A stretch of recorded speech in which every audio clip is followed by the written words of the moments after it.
All right, guys. So it's the week of Halloween. Well, obviously, it's out after past Halloween now, but by the time that these shows were going on, it was Halloween week. So we had Halloween Havoc for NXT 2.0, and then we had the Halloween Special Dynamite for AEW. It was a Halloween themed show. If NXT didn't own it or WWE didn't own it, they would have. I think AEW would have probably did Halloween Havoc. That's a nice That's one of the best WCW. All the WCW shows they want. Exactly. Yeah.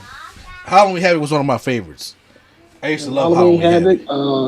Clash of Champions. They want, obviously. Yeah. What else? You might as well say it. They are playing in the show, and they was going to use the Clash of Champions name, but they can't use it, so they're going for Battle of the Belts. Okay, I guess Clash Champion sounds better, but I get why they can't use it.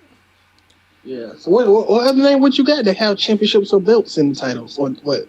The title, Titan out, whatever. It's. I mean, I don't know. They can't use Clash of Champions because that's also the title tournament. The Titan titles, Battle of the Belts is like the best one they can have. Like I said, you right. That's a rip-off name of it's funny, but I never understood why WWE would not get rid of like the regular pay-per-views like Mayhem or New Blood Rising, knowing no damn well they didn't want to use them. I mean, hey, I'm surprised AEW hasn't did a show called Mayhem. Because they got like Rampage and Dynamite, just regular names. Like Mayhem seems like that goes in with do, Rampage but once again, and Dynamite. WWE owns that Mayhem thing. That was a WCW show, so it owns that. It owns Mayhem. Was it? Was it what? Barely. It was barely a WCW show. It was a barely show, and then also they had a video game after it. You're right. So yeah, So let's get right on into it. We got 3 matches tonight. They're gonna have to spin the wheel, make a deal, and Chucky gonna be spinning these wheels. No, dead serious. They are. I'm like, these become a WCW a lot of times for doing all the.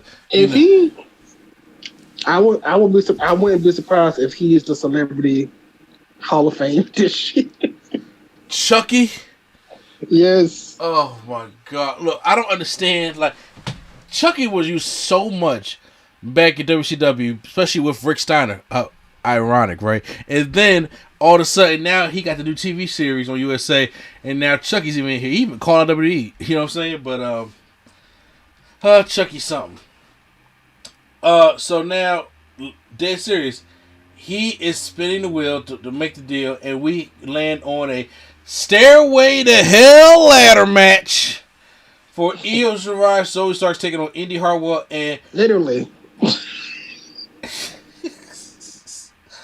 taking on Indy Hartwell and Persia Pirotta versus Toxic Attraction.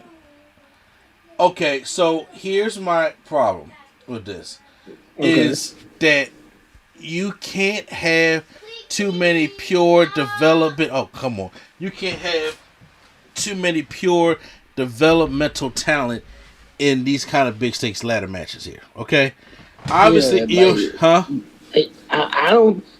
Okay, let's be real. They are barely ready to normally wrestle, and now you can put ladders in it. Exactly. Toxic Attraction is not ready for this. I don't know who Patricia something is in there, and to be honest with you, I never really seen Indy Hartwell in that much of. She's been there. For years, so she has probably the experience. She has probably been on the road, obviously, before with the crowd, stuff like that. But I don't know if she hasn't. Huh? She hasn't. Oh, she hasn't? She was there for a while, but she hasn't been on the road and stuff. Okay, so she's still kind of a newcomer herself. And then you have, her partner. So, honestly, Zoe Starks, and it's like, basically, Io Shirai like the only seasoned vet in this match. Mm-hmm. And it showed. Okay, this was not the best of ladder matches here. They do all try to do the whole spot where they all have the ladders in the ring. They made a ladder bridge on the outside, so we know how that's going to go. We have Toxic Attraction that kind of climbs up. One of them falls, and then Indy Hartwell just throws the other one down on top of each other. And then They all go outside the ring. Her and Zoe Starks is there, and Indy Hartwell.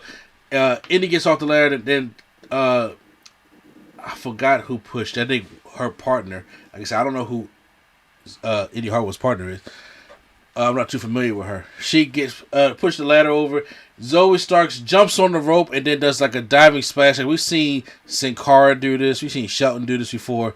So that's the kind of spot that it was. It's turn.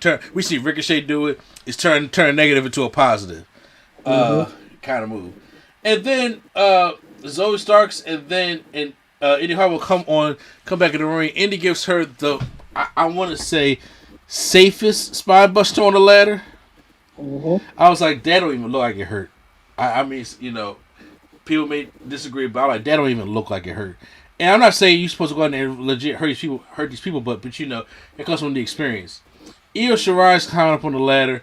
Indy pushes it over. I don't know if Io got the wrong angle, if she didn't jump in time, or her foot placement wasn't right, but she stayed on that ladder way too long.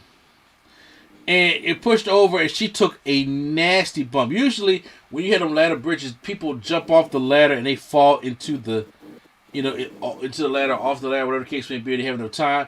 This one, I was just like, she kind of like, the ladder hit the ropes, and then she kind of like bounced off that ladder, hit back and neck on the ladder, and then it didn't break, and then just kind of fell down and died.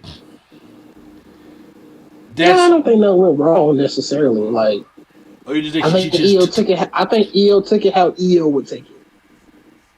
She do take some crazy ass bumps. Like, that's what I felt like. I didn't feel like nothing went wrong. I felt like she took it how Io would take it. Now the ladder was all the way up in the air. Like the ladder made a V the other way. Yeah. Like, usually when it's on his legs, make a V. It made a V up in the air. So the ladder was up in the air, but I think Io took the spot how Io would take the spot. That's what I felt. Yeah. Hartwell climbs the ladder, but Jane returns and drags it down, and Dolan grabs the belt. So, Toxic Attraction is your NXT Women's Tag Team Champions. One small complaint. You sure it's small?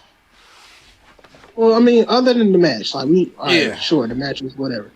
The ending of the match, why not have one of the Toxic Attraction be the one to knock down Io, then they climb up after, rather than Indy? The Io spot, and then the Indy spot, and then the ladder. I mean, then the win. Inexperience.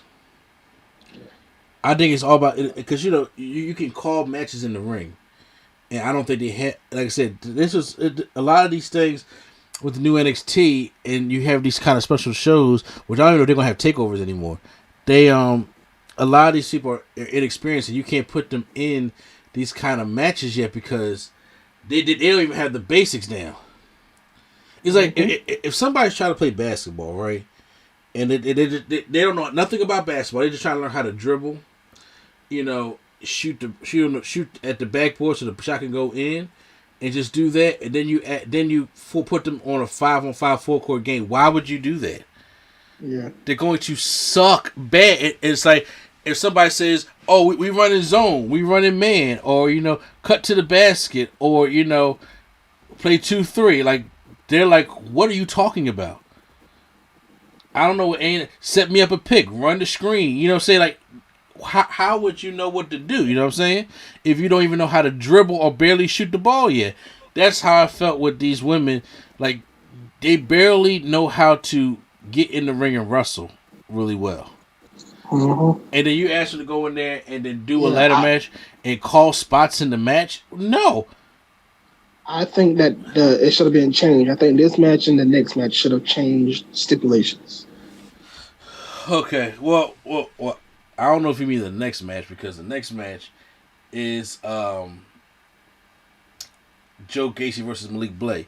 But before we even get into that, no. Okay, well, you know which match I'm talking about. I know which match I'm talking about. So this is an all-night going thing with Carmelo Hayes and Trick Williams approaching the old house because Dexter Lumis invited him to go get his North American Championship back inside the haunted house, which he was in last year. And so Johnny calls up Johnny Jigsaw for Halloween. Neither one when he got the car, and then they go walk up to the house and get the monitors. Very Escape the Undertaker looking type thing. Grayson That's what I Waller. thought it was. I was like, did I put Escape the Undertaker on by accident? Hey, black guys go to a haunted house. Oh, that's Netflix, all right.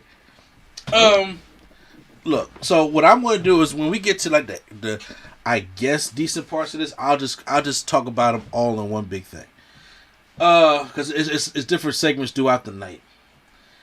They really have Grayson Waller on the ramp as Dracula. He said he don't even know what happened to LA Knight, and then LA Knight comes out looking like Dracula, and I'm like, what the fuck is going on?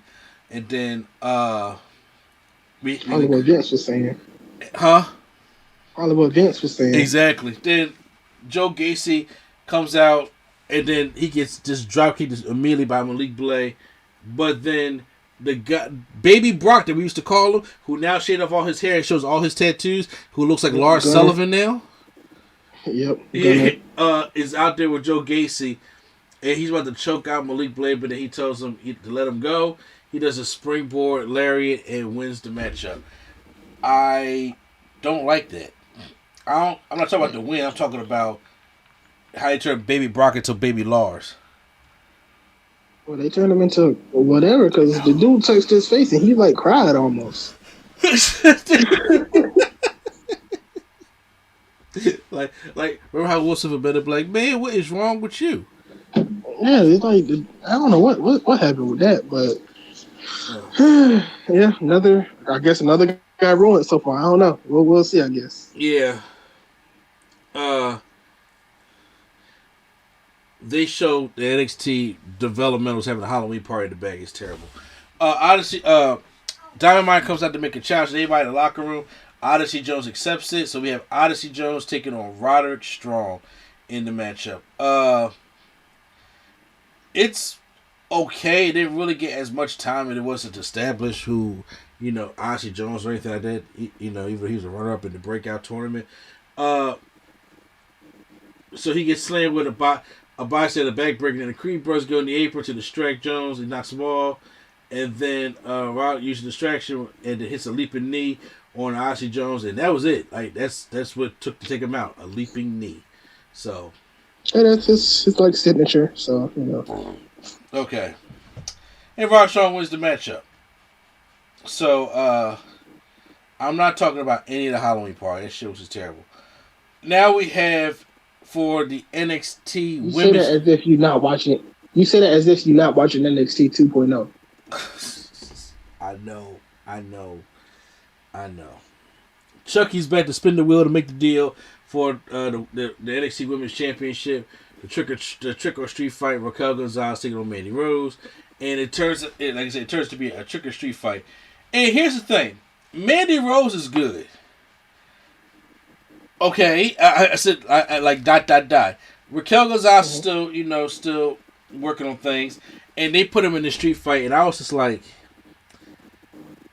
I don't know. I've seen obviously better street fights, and Victoria and Trish Stratus come to mind for me from Survivor Series 2002. How women go in there and they just beat the shit out of each other and have a decent ass matchup. I don't know. You mean to tell me Mandy Rose is about to do that? No, because it was like they had like the most safest street fight I've ever seen in wrestling. That's why I don't like Mandy Rose. Feels like she's like just right out of the Divas era when she like wrestles. Yeah, because it's like she seemed like one of the people where she's like, oh, I'm too pretty to like hit hard. Like she got some moves. I like her running knee. Like I think she's better than Eva fucking Marie. But well, yeah, but you know how like Trish would like she would take it and get beat up. Yeah, I can't see like Mandy getting beat up at night, not caring about her face while getting beat up. Like she's probably gonna be covering her face the whole time while getting beat up, rather than making it look like she's legit dying. Yeah, you know what? Because I'm not saying that for character. I think she may legit be like that. That's what I'm saying. Like Trish didn't care, but Mandy looks like she cares. She's aware. Yeah, Raquel sends it to her announce desk. She goes for the candlestick shots, and then Mandy Rose kind of shoves a chair to Raquel, and then try to go for a leaping the leaping knee falls back to the chair.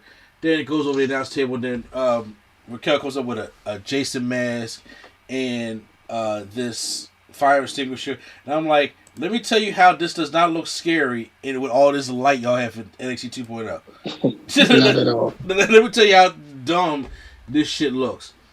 They go out and then she tosses Mandy into the steel steps. Gonzalez tries to go pull out a table. They put a table into the ring. And she tries to go and she kind of spears Mandy Rose through the table, and as she go for when this hooded figure comes up and knocks Raquel Gonzalez in the back with a shovel, and then Rose hits her leaping knee, and then Mandy Rose is your new NXT Women's Champion, and we reveal out that now Toxic Attraction has all the belts, and well not all, but you know what I'm saying, all the women's belts, and they reveal who it is. It's Dakota Kai. I'm like, and she could not get back. I told you. You was right. I can't. Just for the promo, I've been mistreated in NXT. Oh, what later? Who else has an Australian accent? Dakota Kai. Yeah. Yeah. So, but she said, "I'm going to come changed. I'm going to come different." Nothing changed. She's still a heel. She still has the pink hair. I guess. Yeah, everything is the same. I was like, oh, okay, that was just the safest street fight I've ever seen. It wasn't as worse as B-Fab versus Elektra Lopez. Yeah. Because that was terrible. But I'm just saying, but it was still like the next level up of safeness. Mm-hmm. We're in the haunted house. Trick Williams and Boot Scoot. The Trick Williams and Carmel Hayes is walking through there looking like No Limit Soldiers, going through this haunted house. And you get the same kind of scares that they had in the haunted house last year. And then you have Dexter Lumis and John Gargano looking in a monitor backstage as they're trying to come to the house to find North American Championship. And the zombies. Are you sure we didn't put on Escape the Undertaker? Are you sure? Bro, it's what it felt like. It felt like that because I was like, why does it look familiar? The zombie kidnaps Carmelo Hayes in the same way Xavier got kidnapped by the Undertaker. Just saying, and Trick Williams is going around yelping and doing all this kind of screaming from all these bad looking zombies.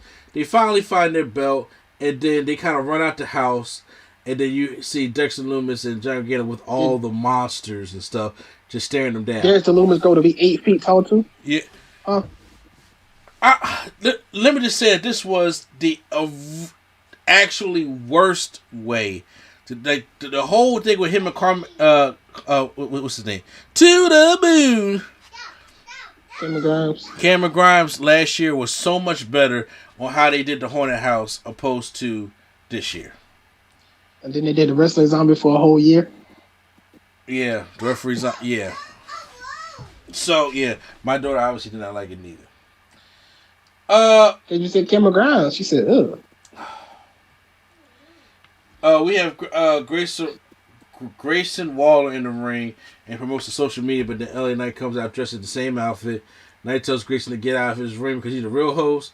Waller accidentally admits that he caused Knight's car problems. Tries to blame it on Chucky. This is a true story, everybody. Out comes the newest signee, Solo Soka, one of the Usos' brother. Why not just call him J-Name Uso? Yeah, just be a thug and join your brothers. You don't even gotta join your brothers. He can be the NXT version of himself. But I'm saying we know in the future they're gonna do some type of storyline to say this is our brother. Yeah. So why not? If we already know that's what you're gonna do, why not just have him have the name now? Why not just have him be Jermaine Uso or whatever? Jermaine Uso.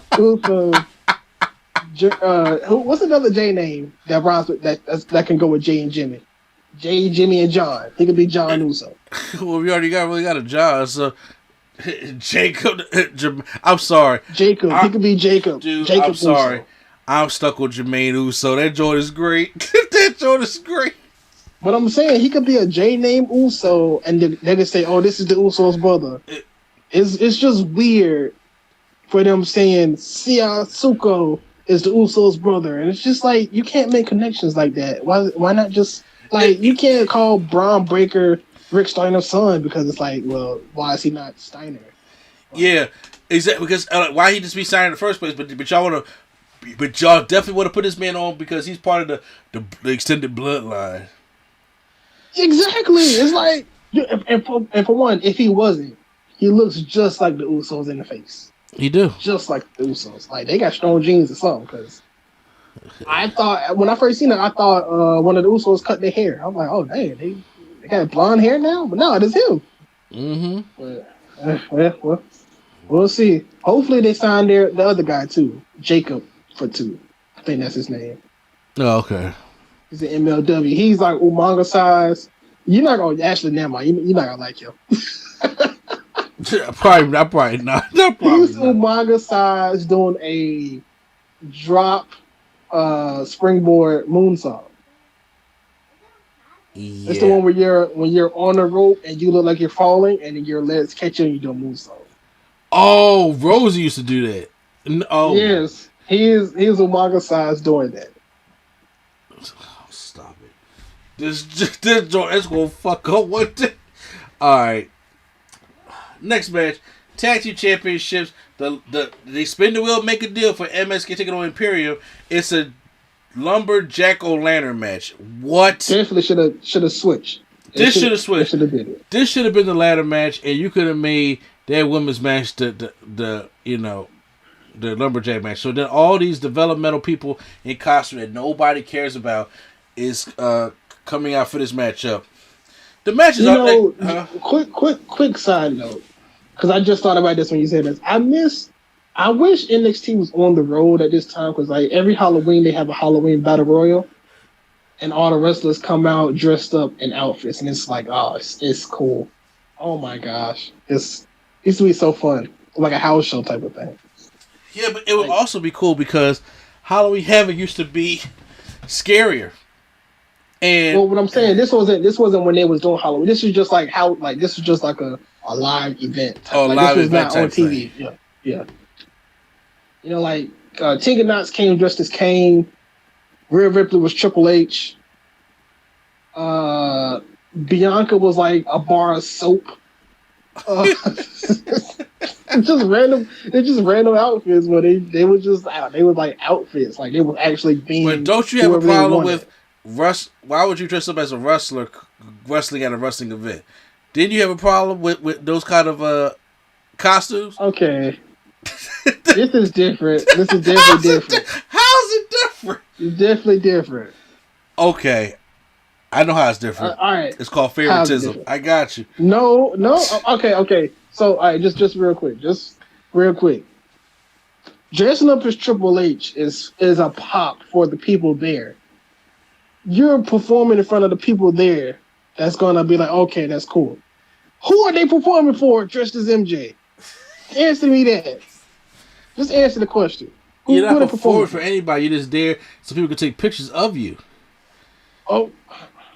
Why would I want to be a Triple H in NXT, his company, and that's just a little much, is it not?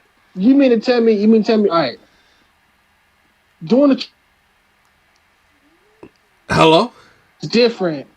People popping for a Triple H entrance is different for you just dressing up as Michael to take pictures when everybody's dressed as Michael. That's all. That's all I'm saying. You think ain't gonna let this shit go? The match is the match is cool. I like something that goes on with the matchup here. It's fine, but I like Imperium. Don't get me wrong. I really like Imperium, but why would they make a big deal out of them almost being the second or third longest reigning tag champs if they just not gonna do nothing about it? What, for John MSK? Yeah. You know, I don't know because I like MSK. I know they got the whole booing rumors and what's going on about that stuff like that, but I thought he was going to retain here. I didn't think he was going to just lose on the show like how we have it here. Especially how much of a big deal. That's like when Impact it's like, oh, Deonna Purrazzo is like 10 days away from Taya Valkyrie's record as the longest reigning women's Impact Knockouts champion that she lost. It's like, why even make that big of a deal to say, okay, she's going to pass it and get this close and then just nothing. Exactly. I feel you on that one. But hey, Imperium is 2-time. Let's go. Well, get Walter back. Hey, look. Well, they finish out Carter with the Imperium bomb for the win. So they are the new tag team champions. Oh, by the way, Walter is supposed to fight Cesaro later this year at a UK show. Oh, that should. I think it's a live event. I don't think it's like a TV show. I'm about to say that's still a damn good match. Yeah. I would want to pay to see that. That's still a damn good match. NXT Championship, Tommaso Ciampa taking on Braun Breaker. This is not a spin the wheel, make a deal type thing. It's just, that's it. Well, Ciampa's just like... I definitely would have lost all my money for what I was betting on this. So would I. Because Ciampa comes just like Kratos from God of War. And Braun Breaker said... I was like, can he at least wear his dad's headgear? His wrestling... he should have came out and trolled. He should have came out to Scott. No. Peep this. You do Scott when you win the championship. When you win a championship, you bleach your hair. You come out in the whole metal. I'm saying for Halloween. In Halloween, I would have come out as Rick Steiner with the leather jacket, the dog. I would have did Rick Steiner at Halloween. Who's more popular? Come on now. We know Scott's more popular, but I'm saying, but wouldn't that be great to see him come out as, like Scott? When it comes, when he was a championship, if he's winning the championship. Well, hey, that's what we thought he was winning the belt. So, they did have a good match though. Like Braun Breaker, obviously, is a good wrestler, and they are really behind on Braun Breaker. There is a point where they have like the concrete exposed on the outside, and Braun Breaker's trying to give Ciampa like a German suplex on the concrete, but then Ciampa reverses it, gives him a DDT. Once that he gave him a DDT, then he came back in there and he gets I don't know if it was the Widow's Bell or if he did the fairy tale ending on Braun Breaker. Then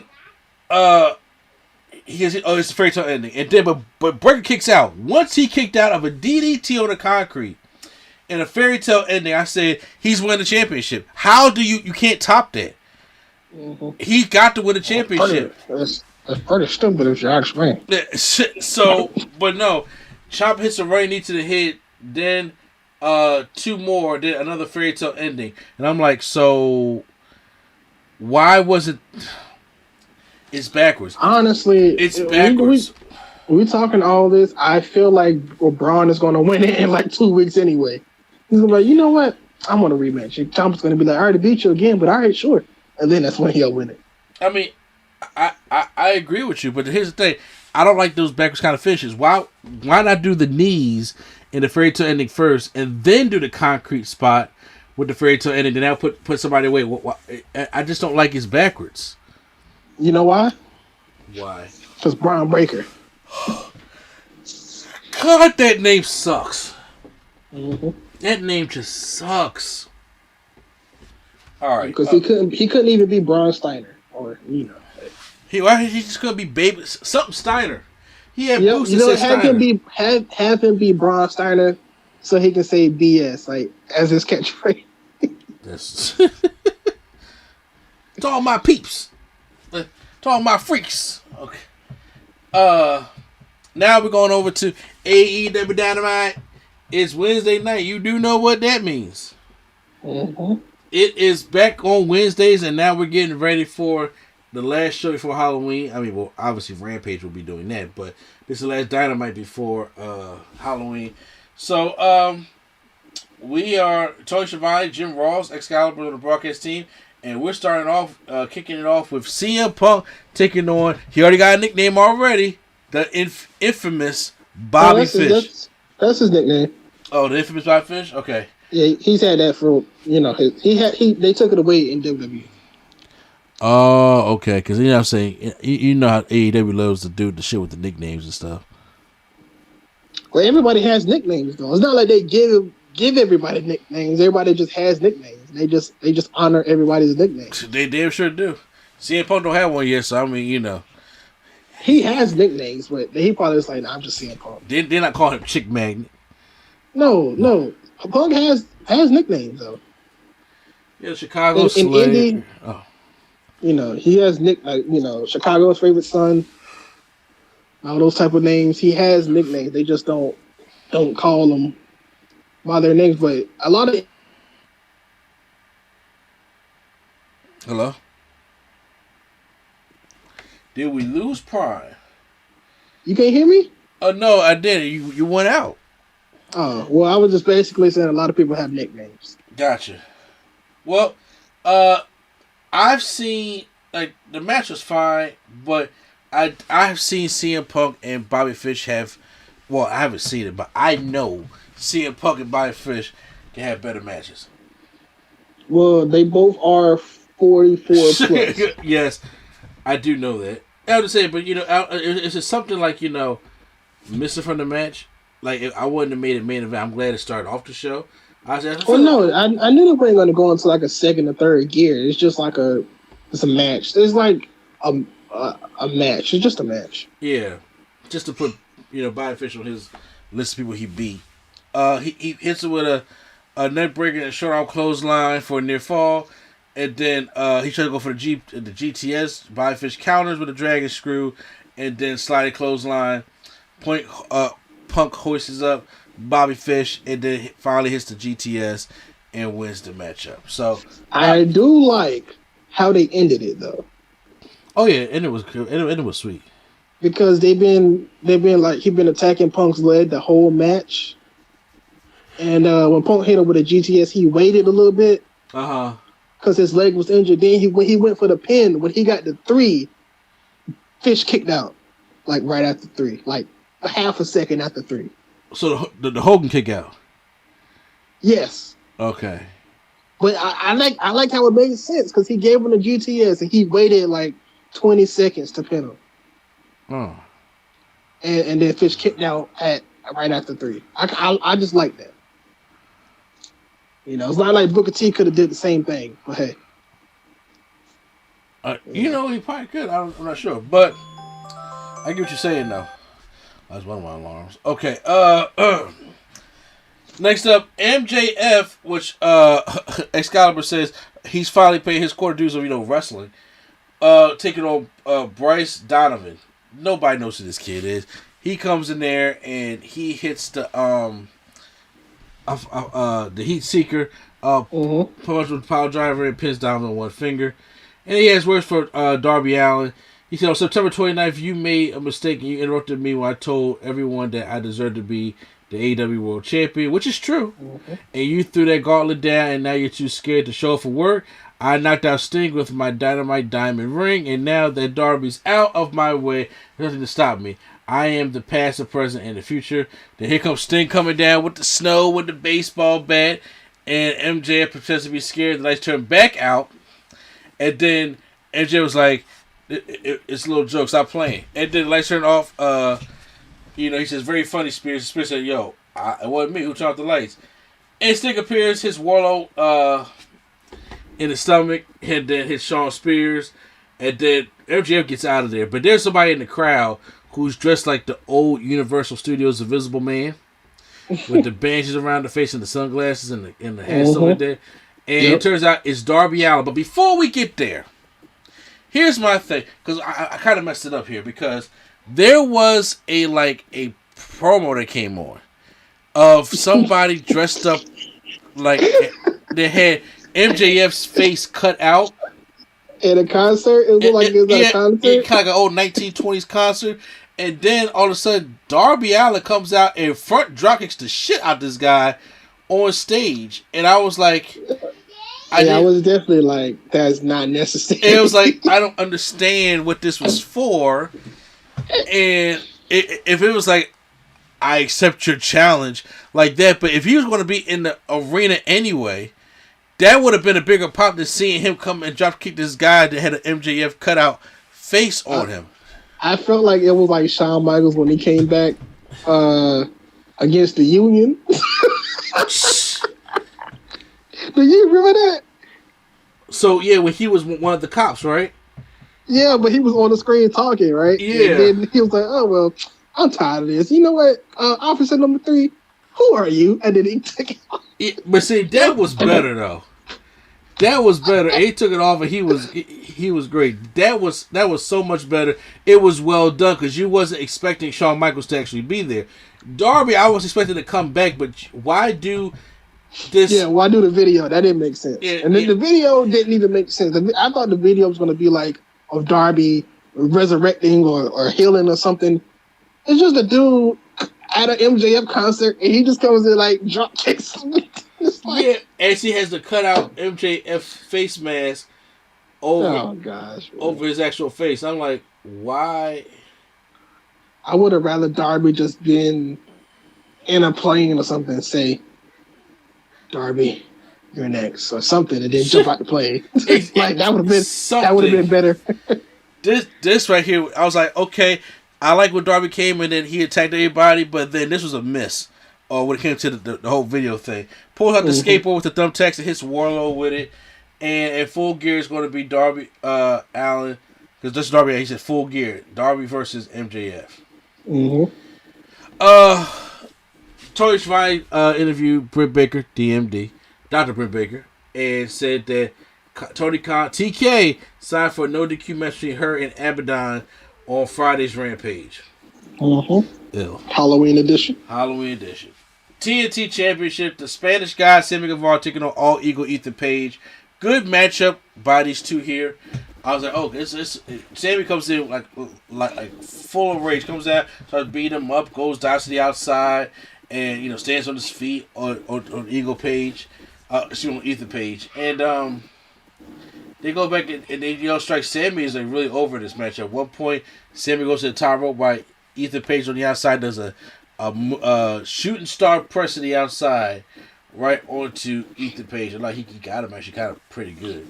So Sammy on Dark or one of the Dark shows, Sammy was cutting a promo and Ethan Page came out and stomped him in the face and broke his nose. Oh, I missed it. It was on Dark or one of them shows, whatever. He stomped him in the face and broke his nose. And he was just bleeding all over the place. So was it like remember when Dolph Ziggler stomped on Kofi's face? It was like it was gushing blood, so it probably was like that. But yeah, it was like because I was watching his vlog and he was like busted open, like gushing. I was like, what is this from? He was like, yeah, watch Dark. He just said watch Dark. That's what he said. Watch Dark. You want to see how this happened? Watch Dark. And then I went back and watched it, and I thought it was going to be like some big thing. No, they were just stumping him out, and he just accidentally got kicked in the face for real. So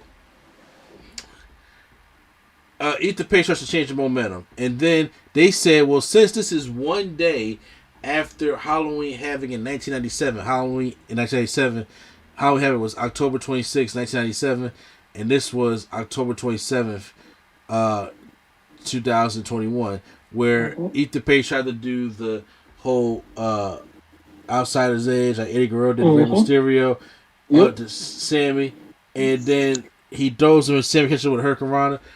Eddie's and Mysterio's look great. This shit looked bad, but I was like, that's just Sammy's moveset for you. I think it looked bad because obviously you can't do it as quick as Mysterio did. That's why. That too.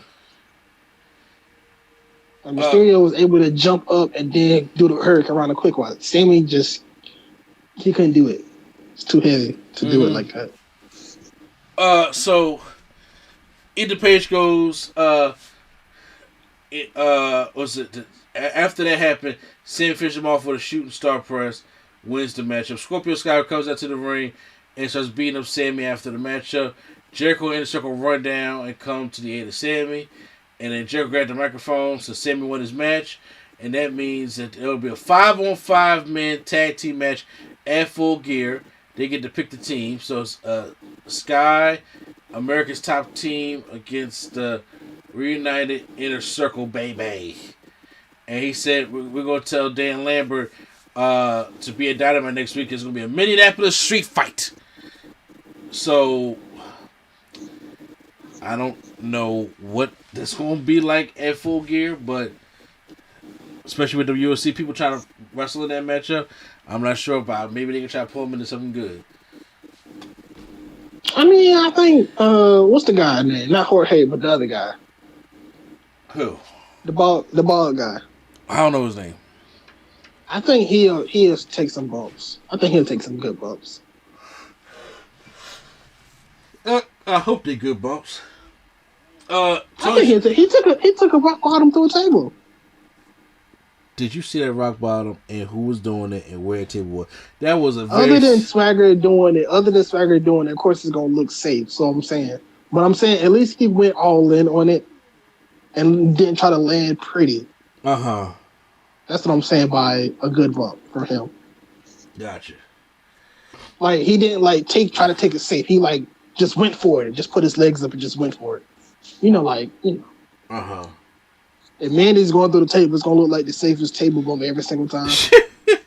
So that's what I mean by he's going for it. It's a good bump. Tony Schiavone's backstage with Bryan Danielson and Eddie Kingston. Eddie Kingston, saying he's suffering from depression stuff. He ain't take his meds. But he said, don't tell me about hard work until you walk the mile in my shoes. And then Bryan Danielson was just like, that's the Eddie Kingston I want to see. I hate to tell you, Eddie, but I've been through it too. I'm not saying that you're not a hard worker, but, a lot of people going out here, what you know, what you're going to do. So he's ready to see the real Eddie come Friday on Rampage.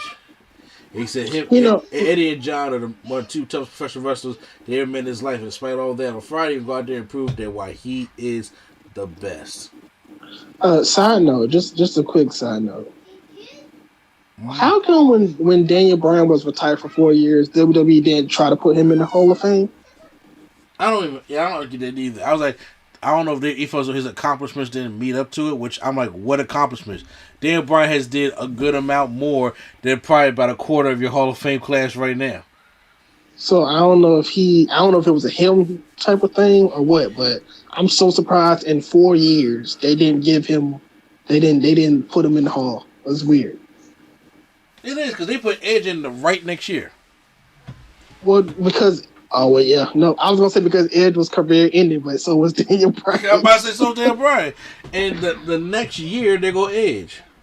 Yeah, so maybe they had nobody scheduled for 2011 or whatever. They was like, oh, Edge, perfect time to be at you, buddy.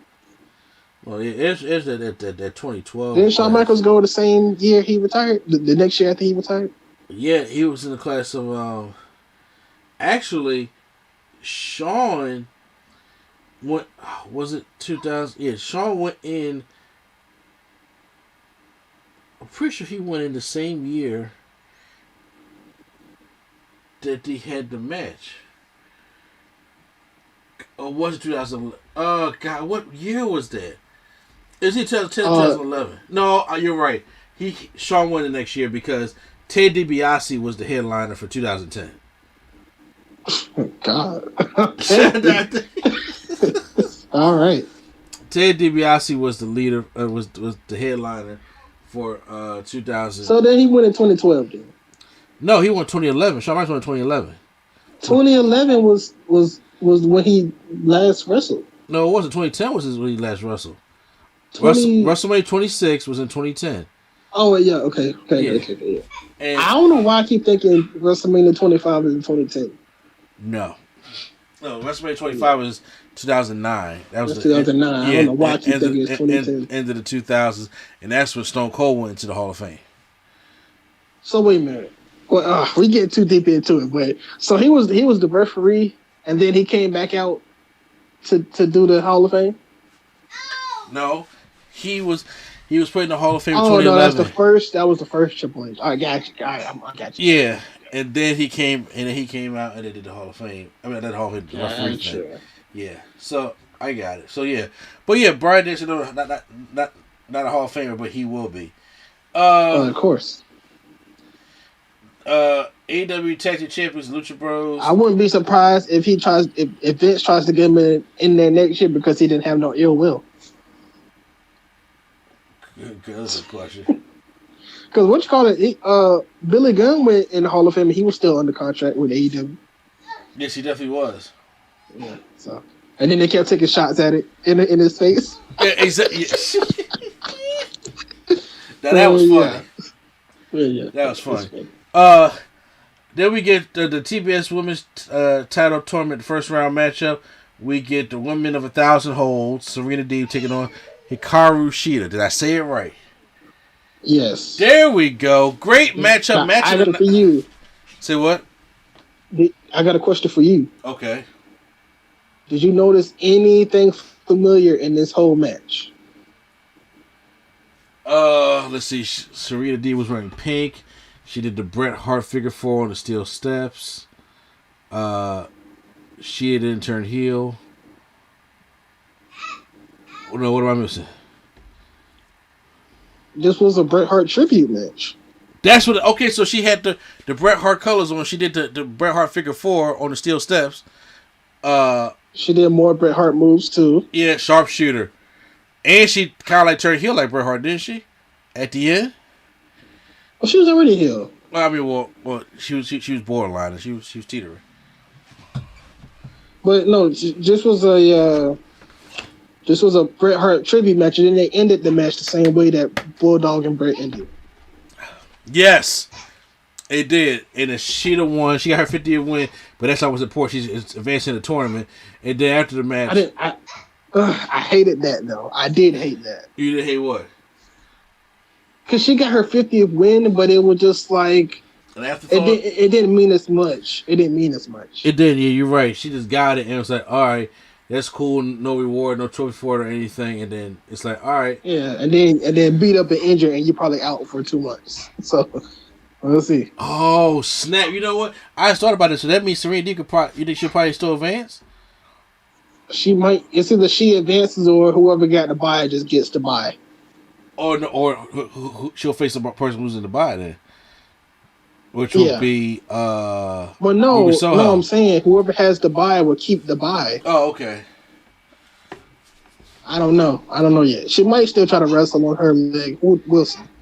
Yeah, we do got still that.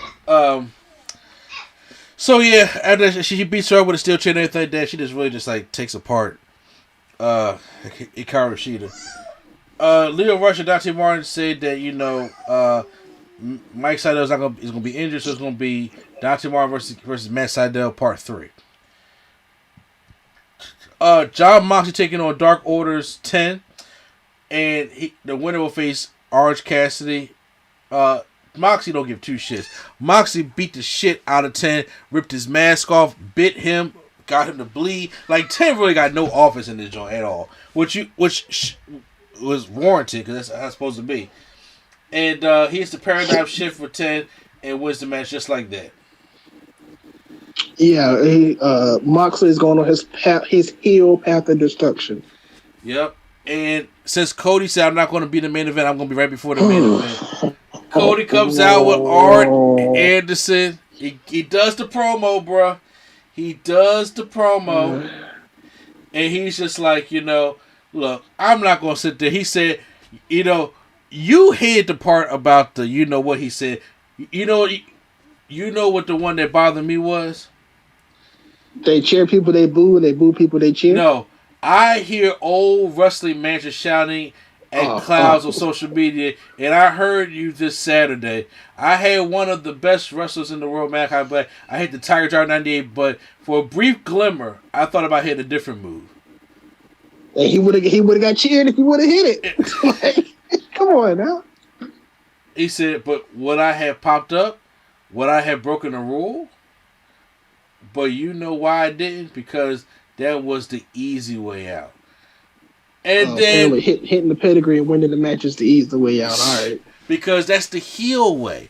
The heel way is the easy way, and he's not going to be there because he just said it doesn't matter because he is a father now, and he got time from Hollywood. He apologized to those of Nightmare Family and Artis Anderson, and he says you're right, but I'm telling you right now, I feel like as a fan you have the right to cheer or boo. He's not going to acknowledge the man, but if you're going to acknowledge the man who signs the checks, please acknowledge the man who built this bank. It's just so, and he hits the line. Did Cody build the bank? Because I last time I remember, I thought Jericho built the bank. Nice bird, Prime. Nice bird. Because I'm just being real. They was not selling this company on Cody Rhodes or Cody. They was selling it on Jericho and trying to build up new people like Omega and the Bucks. Cody was there, but it wasn't like main event Cody. Look, I'll tell you right now. That was a good line. It's kind of like Jericho built that. What's the most popular bank in America? So, I don't know. Shit, I hope it ain't Bank of America or Wells Fargo. Oh no, that's us really. But here go, little citizens of TD Bank. Here come Cody Rhodes, like that. I got a bank too. Well, Andrade's tired of hearing this shit. Andrade El Idolo, who Tony Schiavone and Jim Ross call Andre. Of course he did. I said, y'all cannot get Andrade together. You know Jim Ross can't get Andrade. You know Jim Ross can't get Andrade. Andre, who was it? Andre Igloo. I was like, oh, here you go. He says, well, look, these people don't like you. They don't like me. But the difference is, I don't like the people. He said, you make stupid choices, Cody. For once, that tattoo, it's stupid. Bray don't like it. I don't like this shit around the neck neither. I mean, if you want to get on your chest, fine. But that on the neck, that shit was dumb. Oh, real? I'll wait till after. Never mind, I'll wait till after. And then all of a sudden, he says, you try to get in my business, but wait. If you want, I can make you my little bitch. And the lights went out. Then when lights came back going, it was Malachi Black. He sprayed the Black Mist and Cody Rhodes. And Black and Andrade El Idolo beat down No Team Arn Anderson. And here come Pac coming out. And eat up the odds. I don't like that, though. Neither do I. I don't like this team of Malachi Black and Andrade. I mean, I understand it if they go with the right storyline of saying like we know we got friends and like what I'm saying, like they talk about we got friends and we got relationships outside of wrestling. But honestly, this should have been before their third match. Well, look, I just don't like Pat coming out to be the one to what I'm saying. I don't like Pat to be the one to come save Cody. Pac saving Cody. Yeah, that ain't sitting right neither. I ain't gonna lie to you. That's not sitting right neither. Pat would just let him get beat up. Like who? Pat cares about Cody. Like some people, Pat care about is Phoenix and Penta. Yeah, even if Andrade is out there, he don't care about Andrade that much to come help Cody. Apparently, but yeah, he just beat him. Apparently, he does. So. Because Cody will never return. I will not turn. Oh my god, man! I should make that the thumbnail so it piss you off. But the thing is, he said first of all he's a way better heel.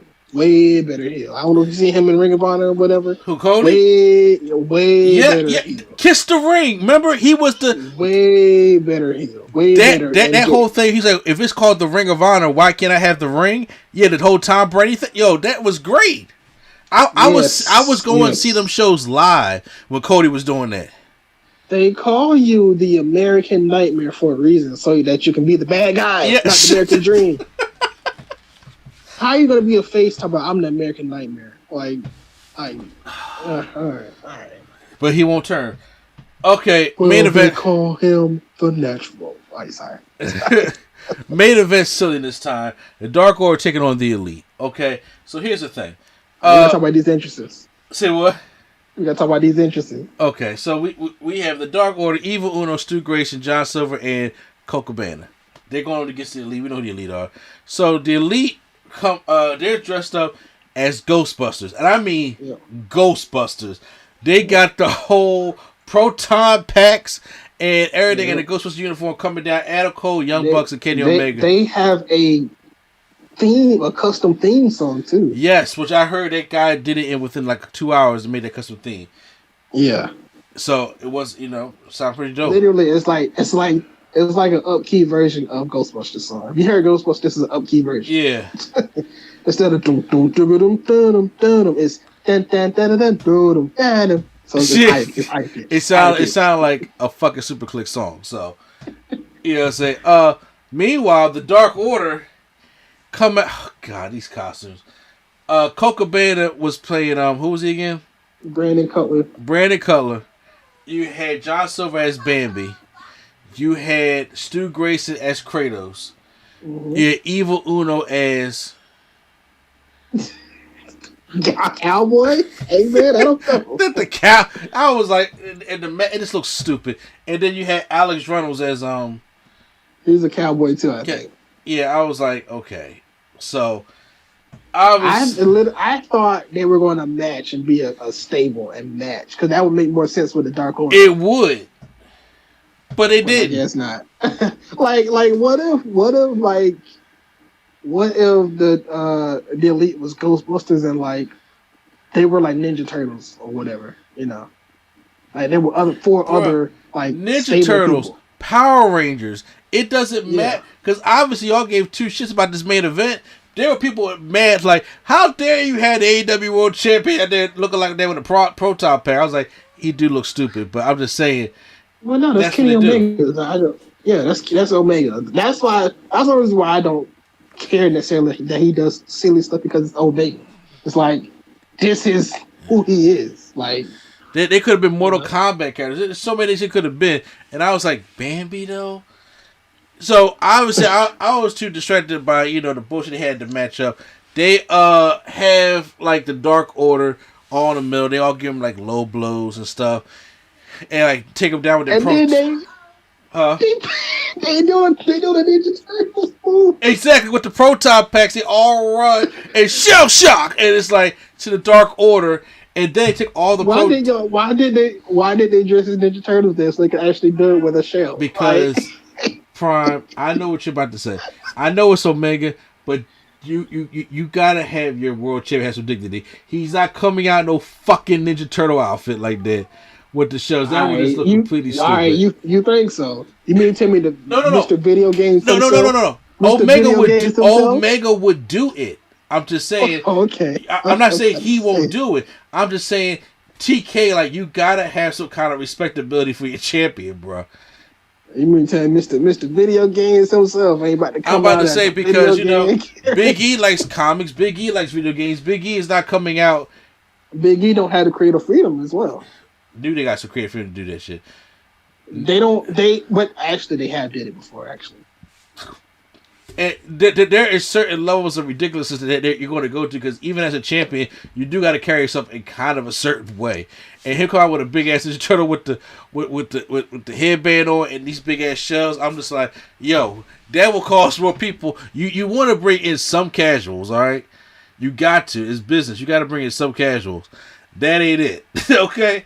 But they did it. I do think the Ghostbusters outfit worked for them though. Yeah. Honestly. Then after that, they take all the proton packs off and give Colt Cabana the power bomb on the proton packs, which I know hurt. Which, by the way, I'm glad they got the power bomb up this time because that one they tried to do on Luchasaurus. Well, no, every time since then they made up for it. So say what? Every time since then they made up for it. They kind of made it into a bit now. Exactly, yeah. But then afterwards we see this big Stay Puft Marshmallow Man get in the ring.